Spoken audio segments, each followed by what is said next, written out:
नमस्कार दोस्तों, स्वागत है आपका अपने channel keys to success academy में। जैसा कि आप लोग थंबनेल देख रहे हैं, यहाँ पे एमपीपीएससी से संबंधित कुछ न्यूज़ आई है। चाहे वो एमपी सेट कब उत्तर कुंजी हो, एमपीपीएससी का न्यू नोटिफिकेशन कब आने वाला है, उसमें कितने पद आने वाले हैं, और एमपीपीएससी और एमपी हाई कोर्ट में जो केस चलते रहते हैं एग्जाम को लेकर के, उसके बारे में बात करेंगे। मुख्य सचिव ने क्या बोला है उनके बारे में बात करेंगे। सारी जानकारी आपको दैनिक भास्कर न्यूज़पेपर में मिल जाएगी। तो चलिए आज का वीडियो स्टार्ट करते हैं, देखते हैं कि कौन कौन सी खबर आज की है। पहली बात कर लेते हैं पदों से संबंधित। ठीक है, चूंकि आंदोलन हुआ था तो आंदोलन की एक प्रमुख मांग ये भी थी कि भाई जो पद आए वो लगभग 700 आए। ठीक है, इतने भले ही ना आए लेकिन 300 से कम तो ना आए। ठीक है, तो इसके संबंध में आपको बताया, यहाँ पर 20 तारीख को एक लेटर लिखा गया था जिसमें आपको यहाँ पे विषय देख सकते हैं, रिक्त पदों की पूर्ति के संबंध में बैठक सूचना। यहाँ पे मुख्य सचिव, उप मुख्य सचिव सबके बारे में लिखा हुआ है और सब लोग यहाँ पर संबोधित कर रहे हैं कि भाई अलग अलग विभागों से मांगी जाएगी, कितने पद होंगे उस हिसाब से पद निकल के बाहर आएंगे। ठीक है, तो एक ये सूचना हो जाएगी। दूसरी बात ये है कि अभी जो अपना आंदोलन हुआ था उसमें आपको पता है कि भाई बच्चों ने 4 दिनों तक अपना आंदोलन किया। उसमें 4 मांगों के ऊपर सहमति बनी थी अपनी कि भाई जो 87-13% वाला है उसका कुछ ठोस चर्चा होगी। असिस्टेंट प्रोफेसर का जो इंटरव्यू है उसके बारे में थोड़ा सा तेज़ी लेके आएंगे कि भाई जल्दी से जल्दी प्रक्रिया पूरी हो। ठीक है, इसके अलावा और भी जैसे पद था, पद की संख्या की बात की जाए तो पद कम से कम 300 आए। वैसे तो 700 की मांग की गई थी लेकिन 300 हो जाए। ठीक है, ऐसे बहुत सारे मांगे थी और जिसमें जो प्रमुख मांग थी, वो प्रमुख मांग क्या थी, वो थी अपनी कि भाई 87-13 का फॉर्मूला जो है वो रद्द होना चाहिए, लेकिन वो हो नहीं पाया या फिर रख नहीं पाए अपनी बातें अच्छे से। ये हो सकता है जो भी है, मेन मुद्दा तो यही था, समस्या की जड़ यही थी। 87-13 अगर ख़त्म हो जाता तो बहुत सारी चीज़ें सही हो जाती, क्योंकि आपको पता है कि इसके चक्कर में कोर्ट में भी जाना पड़ रहा है। 87% वाले कॉपी नहीं देख पा रहे हैं जो लगातार पेंस दे रहे हैं, या फिर जिनका सिलेक्शन हो रहा है वो भी नहीं देख पा रहे हैं, क्योंकि भाई इंप्रूवमेंट कैसे होगा। 13% तो होल्डिंग पे है 2019 से, तो ये तो भूतकाल भविष्यकाल क्या बात करें इनके बारे में, अंधकार में ये लोग। अब जिनका इन दोनों में नहीं आ रहा फिर तो उसका तो कुछ कर ही नहीं सकते। वो लोग तो वैसे भी 5 साल से प्रताड़ित है। कोविड-19 के 5 साल वो बर्बाद हो गए। 1 साल में 3 साल का ही रिलैक्सेशन मिला, वो अलग चीज़ हो जाएगी। प्लस ये फिर जो प्रक्रिया चल रही है ये प्रक्रिया ख़राब है। प्लस यहाँ पे इंटरव्यू के 185 मार्क्स कर दिए, इसका मतलब क्या हो गया, यहाँ पे टोटल धांधली होगी और कुछ नहीं होगा। ठीक है, वैसे तो धांधली चली रही है, क्योंकि अगर धांधली नहीं होती तो पारदर्शिता के साथ कॉपी दिखाई जाती, सारी प्रक्रिया चलाई जाती है। लेकिन 87-13% फार्मूला लाने के पीछे कारण यही था कि आपकी कॉपी ना दिखा जाए, कम ज़्यादा नंबर करके इंटरव्यू में थोड़ा कम करके ज़्यादा बढ़ा करके कुछ लोग को बाहर किया जाए, कुछ लोग को अंदर किया जाए। तो ये सब चीज़ें की जा रही है और ये सब चीज़ें की गई है। ठीक है, तो इसी के तत्वाधान में अपना आंदोलन हुआ और आंदोलन के बाद ये निकल के आया कि भाई राज्य सेवा 2025 की जो परीक्षा है और असिस्टेंट प्रोफेसर की जो भर्ती परीक्षा है वो अधिसूचना 1 सप्ताह में जारी हो जाएगी।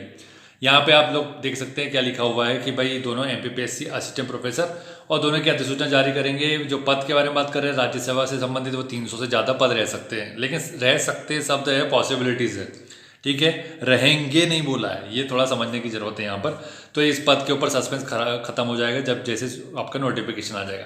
परीक्षा की तिथि 16 फरवरी रहेगी, इसमें कोई चेंजेस नहीं है। तो जो लोग सो रहे थे वो अब जाग जाओ, अभी भी समय है, इतना कोई बहुत बड़ी चीज़ नहीं है, आराम से चीज़ें हो जाएगी। व्यवस्थित तौर पर करना पड़ेगा आपको। ठीक है, तो यदि आप लोग प्लेलिस्ट अपनी देख लेते हैं एक बार कि भाई प्लेलिस्ट में 2024 की प्लेलिस्ट है, 25 की प्लेलिस्ट है। इसमें लगभग जो मैं बताऊं हर एक वीडियो में, जैसे 25 की जो है अपनी, उसमें अपन 50 टेस्ट करवाने वाले हैं और 24 में अपन ने 30 कराए। और इस सब में 100 क्वेश्चन होते हैं, तो इस हिसाब से लगभग मान के चलो ये हो जाएंगे अपने 8000 क्वेश्चन, तो यही हो गए। लेकिन अपन उसके आसपास की भी चीज़ें बताते हैं, तो लगभग ये मान के चलो 25 से 30,000 फैक्ट आपको बताए गए हैं। वो बहुत इंपॉर्टेंट है। SPD GK का करंट अफेयर का प्ले लिस्ट बना है, उसको देख लेना, तो ये आराम से 1-2 महीने में हो जाएगा। ठीक है, तो ये पद के ऊपर यहाँ पे बात होगी कि भाई कितने आएंगे, ये इन्होंने बोल दिया है। अब जो आंदोलन हुआ है उसमें आपको पता है कि यहाँ पे इंदौर के दैनिक भास्कर में बहुत बड़ी खबर छपी है कि भाई जो पीएससी की हर दूसरी परीक्षा से जुड़े मामले कोर्ट में पहुँच रहे हैं। ठीक है, और 60% जो प्रश्न पत्र की त्रुटि की वजह से पहुंच रहा है। और ये ऐसा तो हो रहा है, लेकिन ऐसा होने पर ये OSD जो रविंद्र पंचभाई है वो क्या बोल रहे हैं, बोले कि इनका नागरिक का अधिकार है, बोले कहाँ क्या करने का, कोर्ट जाने का। मतलब आप व्यवस्था नहीं सुधारोगे, आप बच्चों को कोर्ट भेजते रहो, मतलब बच्चे कंगाल होते रहे। बच्चों के पास तो अनाप शनाप पैसा पड़ा हुआ है, पैसे के पेड़ लगे हुए उसके पास, वो पैसा तोड़ेगा, वकील को देगा, वकील अपना बढ़िया पेशी पे पेशी करवा करके बढ़िया अपना जेब भरेगा। ऐसे बहुत सारे वकील हैं जो अपने इसी एमपीपीएससी के दम पर घर बसा लिए अपना, वरना उनके पास उनको ना कोई पूछने वाला था ना कुछ करने वाला था। लेकिन वही है कि गुमराह करो बच्चों को, गुमराह पीएससी भी कर रहा है, गुमराह अपने वकील लोग भी कर रहे हैं, कोर्ट भी यथाउचित समय पर अपना निर्णय नहीं सुनाता। इससे क्या होता है, भुगतता सिर्फ बच्चे है, बच्चे का कोई माँ बाप नहीं है शासन प्रशासन में, ठीक है। वो भुगतता है, भुगतता ही रहेगा, भुगतता रहेगा जब तक कि कोई ये स्ट्रगल से निकला हुआ व्यक्ति शासन प्रशासन में तो नहीं, शासन में जब तक नहीं आता। मतलब कि अगर यही प्रताड़ित व्यक्ति जो इस मामले से प्रताड़ित हुआ है, अगर वो कल की डेट में मुख्यमंत्री बनता है और कोई बड़े पद पे जाता है, तो उसको पता है कि युवा ने कितना कष्ट झेला है। तो इस प्रकार का कष्ट व्यक्ति को ना हो, इसके लिए वो व्यवस्था सुधारेगा। और प्लस जो लोग इसके लिए दोषी है उनको दंडित भी किया जाना चाहिए, ठीक है। तो एक ना एक दिन यहाँ से कोई ना कोई युवा निकलेगा, चाहे वो महिला भी हो सकती है, पुरुष भी हो सकता है, कोई भी हो सकता है। डिपेंड करता है कि वो चीज़ें कैसे लेके चलता है अपने जीवन में। जीवन में लक्ष्य हमेशा बड़े रखो, सिर्फ शासन प्रशासन में आकर के नौकरी चाकरी करने से जीवन नहीं है। जीवन में बड़ी उपलब्धि प्राप्त करना ही जीवन है, ठीक है। नाम आपका जग जाहिर होना चाहिए, हर एक व्यक्ति के मुंह पे नाम होना चाहिए, ऐसा कुछ काम करके निकल जाए, ठीक है। तो यहाँ पर ये सब चीज़ हो रही है। अब यहाँ पे आपको पता है कोर्ट में परीक्षा है, कौन कौन से पहुँच रही है देख लो। एडीपीओ पहुँच रहा है, एमपीपीएससी का सिविल सर्विसेज वाला पहुँच रहा है, आपका एमपी सेट और असिस्टेंट प्रोफेसर पहुंच रहा है, मेडिकल ऑफिसर भी पहुंच रहा है, ये सभी पहुंच रहे हैं। और 2023 का तो मेंस का रिजल्ट 8 महीना हो गया नहीं आया, तो 2019 जैसा केस हो गया। बच्चे प्रताड़ित है और कुछ नहीं। तो बच्चों में आंदोलन का जोश तो है ही है और आग भी लगी हुई है, क्योंकि आंदोलन जिस तरीके से बंद हुआ वो बिल्कुल सही तरीका नहीं था। एक व्यक्ति के द्वारा आंदोलन शुरू नहीं किया गया था और एक व्यक्ति के द्वारा आंदोलन खत्म भी नहीं किया जाना चाहिए था। कहने का मतलब बस इतना है, जब तक कोई ठोस परिणाम नहीं निकलता तब तक इसको बंद नहीं करना था। बाकी कोई बात नहीं, यहाँ देख लेते हैं। एक्सपर्ट बोल रहा है कि भाई क्या बोल रहा है एक्सपर्ट, कि जो भी गलतियां हो रही, जो भी समस्या आ रही है, वो सिर्फ और सिर्फ पीएससी की वजह से आ रही है। ये लिखा हुआ है यहाँ पर, एक्सपर्ट बोल रहे हैं। क्या बोल रहे हैं कि पीएससी की गलतियां ही मामले कोर्ट में जाने के लिए मुख्य वजह है।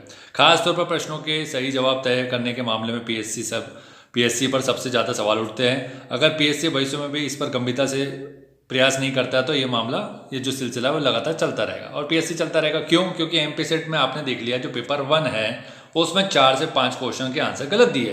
अब बात करेंगे सर ऑब्जेक्शन का, तो देता है समय, क्यों दे रहा है भाई ऑब्जेक्शन? आप खुद से देते हो ना, ऑब्जेक्शन से आपको पैसे कमाना, सीधी बात यही है। अगर आपके पास सोर्सेस है, प्रॉपर तरीके से आप आंसर दीजिए ना उसके, क्यों ऑब्जेक्शन फाइल करना है? ठीक। अब यहाँ पे देखो, ये कोर्ट जाने से नहीं रो सकते ये बोल रहे हैं, अब क्या बोले इनको। बाकी यहाँ पर आपको ये जानकारी बता दी। अब इसके अलावा जो अपने मुख्य सचिव है जो नए हैं, ठीक है, वो कौन है? अनुराग जैन जी है। थोड़े सेंसिटिव समझ में आते हैं, बच्चों के क्षेत्र में कुछ सोचते हैं समझते हैं चीज़ों को, उस हिसाब से इन्होंने कमेंट पास किया है। आप ये कमेंट पढ़ लीजिए उनका, तो काफ़ी आपको ठीक लगेगा कि व्यक्ति कम से कम सीएस तो ठीक है। कि भर्ती में देरी पर बोले मुख्य सचिव, क्या बोले? आप लोगों को 3-3 वर्ष प्रतीक्षा करना पड़े तो कैसा लगेगा?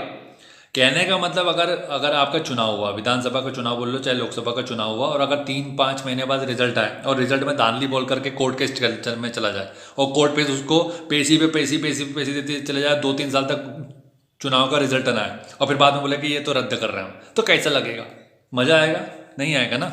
तो यही बच्चों के साथ हो रहा है। तो बच्चों के साथ जो हो रहा है वो उसमें मजा कैसे ले सकते हो तुम?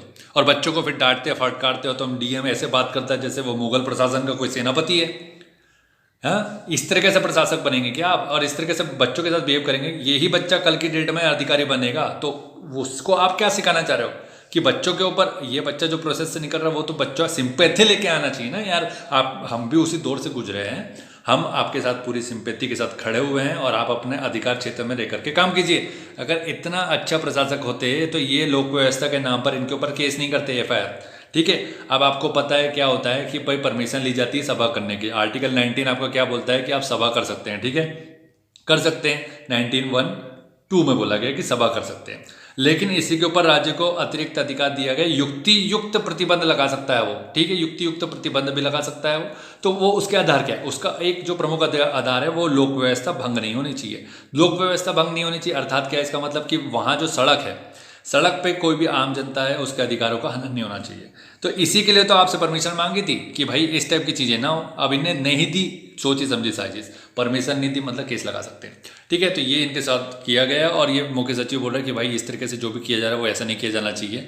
वहीं आप यूपीएससी के जो कैलेंडर है उसकी तरफ फॉलो करो। देख लो सीएस लिखा हुआ है यहाँ पे कि यूपीएससी आपको पता है प्रॉपर तरीके से 1-1 महीने में अपना रिजल्ट दे देता है, प्रीलिम्स कराता है, उसका डेट फिक्स है, मतलब वो करवाएगा या ना करवाएगा। कोविड-19 भी अक्टूबर का समय था शायद, मुझे लगता है 23 अक्टूबर की डेट थी वो। कोविड-19 चल रहा था फिर भी लोगों के एग्जाम करवाए हमने, प्लस मेंस भी करवाया और रिजल्ट भी दे दिया। जब कोविड-19 में कर सकता है यूपीएससी, तो आप क्यों नहीं कर सकते? आपके अंदर इतनी ईमानदारी नहीं है, इसी वजह से आप ये सब कर रहे हैं और कुछ नहीं है इसके अलावा। आप व्यक्ति ईमानदार है नहीं, निरंकुश अधिकारी हैं आप, ठीक है। तो ये सब चीज़ें की जा रही है और आप ये सीएस जो है अपने अनुराग जैन जी, वो बोल रहे हैं कि भाई ये जो तरीका है ना यूपीएससी के तरीके जैसे करो, 1 महीने जो आप लेते हैं, मतलब 1-2 महीने में आपका, 2 महीने तो नहीं, 1 महीने में प्रीलिम्स का रिजल्ट आना चाहिए। उसके बाद आपको 90 दिन का समय देना चाहिए मेंस के लिए, ठीक है। मेंस हो जाए फिर उसके बाद 2-2.5 महीना लगभग पकड़ के चलो, 2 से 2.5 महीना मैक्सिमम कॉपी चेक करने के लिए, ठीक है। इसके बाद आपको रिजल्ट देना चाहिए और 1-2 महीने में इंटरव्यू करा करके रफा दफा करो। कहने का मतलब ये जो मामला है ये 9 महीने में, 8 महीने में तो यूपीएससी कराता है, तुम 10 महीने ले लो, 10 महीने में कंप्लीट कर दो, 1 साल तो मत लो। तो ये सब चीज़ें हो रही है और ये सब चीज़ें सब न्यूज़पेपर में आई थी और आपको बताना ज़रूरी था, इस वजह से आपको बता दिया, ठीक है। तो इसी तरीके से हमारा काम यही है कि बच्चों में आग लगाना, बच्चों में भावनाएं जागृत करना, उसके किसके खिलाफ, ये जो शोषण हो रहा है, ये सब जो चीज़ें चल रही है मार्केट में, इसके खिलाफ आपको जिंदा करना। आपका लहू जो है आग बनना चाहिए, आपके अंदर वो भावना आना चाहिए कि भाई आपके साथ अगर कोई गलत कर रहा है तो उसके खिलाफ आप कम से कम बोले तो। मैं नहीं कर रहा हूँ कि आप लठ लेके चले जाइए और लठ लेकर मारना चालू कर दीजिए, ये कहीं से कहीं तक नहीं बोला जा रहा है। संवैधानिक नियमों अधिनियमों के तहत रह करके जो संविधान हमें अधिकार देता है कि हम किसी प्रकार की बात अगर हो रही है तो उसका विरोध करेंगे शांतिपूर्ण तरीके से, वही किया गया, लेकिन हमें परमिशन नहीं दी गई। ये तरीका होता है शासन प्रशासन का, ठीक है। तो वीडियो को यहीं समाप्त करते हैं। आंदोलन और भी सक्सेसफुल हो जाएगा, भविष्य में अगर करना पड़ेगा तो और करेंगे, ज़्यादा से ज़्यादा लोग पहुँचेंगे, क्योंकि अभी भी बहुत सारे लोग ऐसे हैं जिनकी इच्छा थी कि सर हम लोग भी आ रहे थे। बहुत सारे लोग ग्वालियर से आने वाले थे, चंबल से आने वाले थे, खंडवा, खरगोन, भिंड, सब दूर से आने वाले थे, ठीक है, लेकिन वो नहीं आ पाए। तो सो कॉल्ड किसी व्यक्ति ने इसको बोल दिया कि भैया मैंने तोड़ दिया। अरे भाई ऐसा नहीं बोलना, चलो ठीक है, छोड़ो ये सब। तो आज की वीडियो समाप्त करते, thank you so much for watching.